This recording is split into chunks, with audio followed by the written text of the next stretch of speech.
What's good, Panther Nation? My name is CJ, and welcome to the first video on my new channel, Carolina's Armchair GM CJ. I appreciate everybody stopping by, and on your way in, please make sure you hit that like and subscribe button. Help my channel get off the ground and get rolling. All right. As we know, the Carolina Panthers have a lot of holes to fill on their roster, mostly on the defensive side of the ball. But what is the one thing that the Panthers have to be able to fill those holes?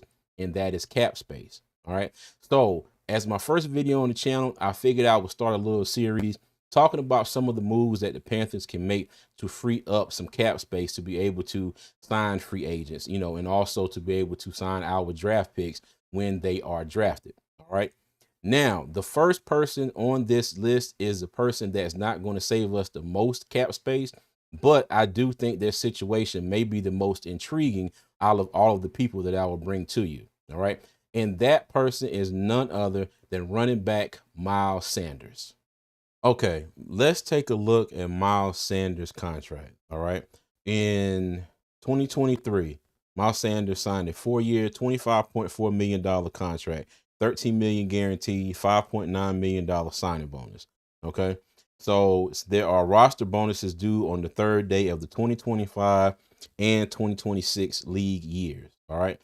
If we look and we designate Miles Sanders to be a pre-June 1st cut, we will have a dead cap money hit of $2.95 million plus a savings of $5.225 million. Okay.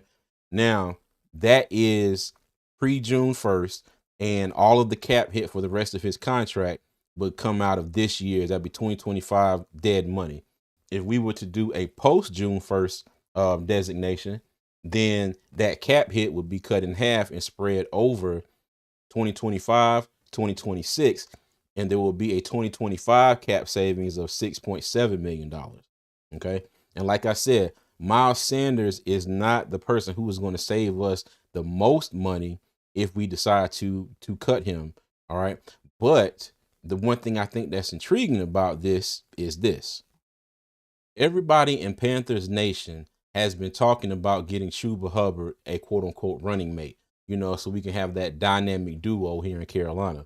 Everybody thought that was going to be Jonathan Brooks, but as you see from what happened this season, he ended up injuring his ACL again. Just had successful surgery, by the way, so shout out to that young man. But that plan didn't make it. Okay.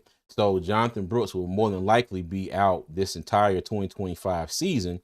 So now we still have Miles Sanders on the roster. And the reason why I think this is intriguing is because if the Miles Sanders that we saw show up against Atlanta in the season finale shows up in 2025, do you go ahead and keep him on the roster?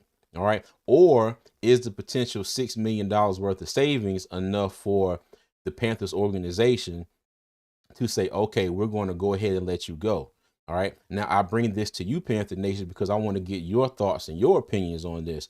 Has Miles Sanders done enough for you to say, you know what? Let's let him go ahead and stay on the team this year, play out this year of his contract? Because I do believe if we were to cut him next year, I don't know if we would have any cap savings or any dead cap or not.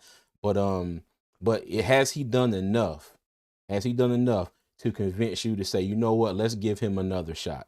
All right. Or is the money that he would save us in cap is enough for y'all to say, you know what, we're good, we're going to go ahead and move on?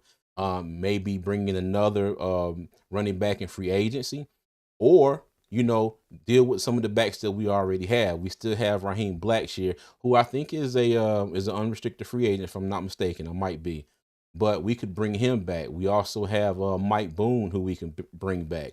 I forgot my Dylan Johnson. I don't know if he's still on the roster, but he might be an option. Okay. But let me know in the comments, what do you guys think? Do you think it's worth bringing back Miles Sanders, or do you want to go ahead and cut ties with him? Okay. And I appreciate everybody joining me for my first video on my new channel. If you haven't already, please go ahead and hit that like button, subscribe to the channel. All right. I am working my way towards my first goal of 500 subscribers. All right. And I thank everybody for the love and the support. And as always, Panther Nation, I'm going to leave y'all with 3 things. Number 1, y'all be good. Number 2, y'all be safe. And number 3, as always, keep pounding, man. We'll see you.